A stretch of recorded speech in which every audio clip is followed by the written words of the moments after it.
If you've watched Embracing the Life Cycle, you know why I love the Life Cycle Building Center. In addition to the important work that they're doing, this place is a treasure trove for the creative mind.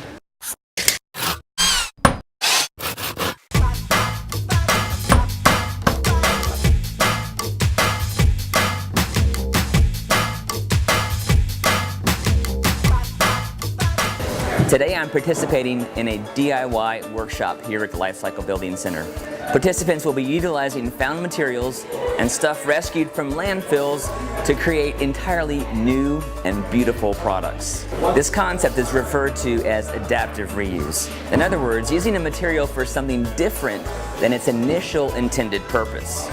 I'm with Catherine Muller, and she is a design instructor in the College of Architecture at Georgia Tech, and is also the volunteer that's coordinating this event today. So what's happening here? We are doing our first ever do-it-yourself workshop building furniture out of discarded pallets.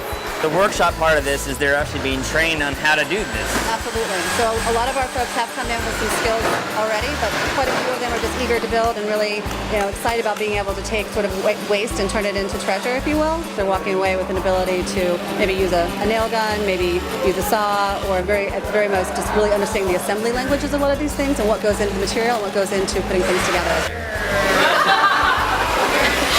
This is a perfect fit for LBC. There's so many ways it taps into the mission of LBC. Of course, we're diverting waste from the landfill, which is a primary aspect of that, but we're also interacting with the community and providing this resource, education, and materials where people are coming in, actively participating and being able to take something out of the waste stream and turn it into something valuable for them. Because people were able to make them with their own hands, there's that kind of love and ownership, and they're going to care a little bit more about this furniture maybe than they do something they bought at IKEA.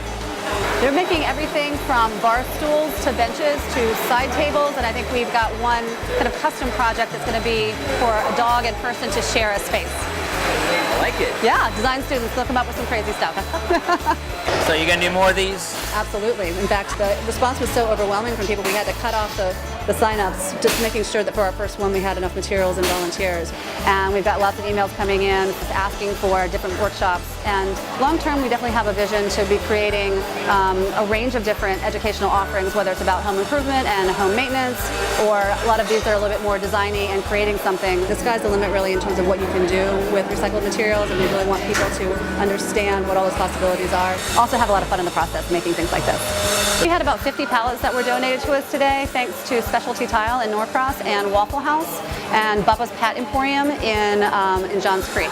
And a big thanks also to Patterson Services, who helped us with the transport of all the material. So any way that you can creatively reuse what exists, whether it's a structure or a material, whether it's breaking it down into a smaller module or building up something else, or using an existing infrastructure and putting something else within it, all of that falls into the realm of adaptive reuse. It's a lot of fun for us to be making these things, a lot of fun to see the space activated and have people really understand and imagine what can happen with all these building materials other than what they originally were. But in addition to that, we've got this people element, which is really important to be able to tap into the community and showcase LBC as a resource for people to come, know that we are a place for donation, know that we're a place to get materials, but also an education resource as well, to be able to learn the skills, to be able to put something together, very simple carpentry skills, and there's a bit of fun creative element to it too, where they can really imagine what people can do with waste, and it's not just trash, it can really be reimagined as something else.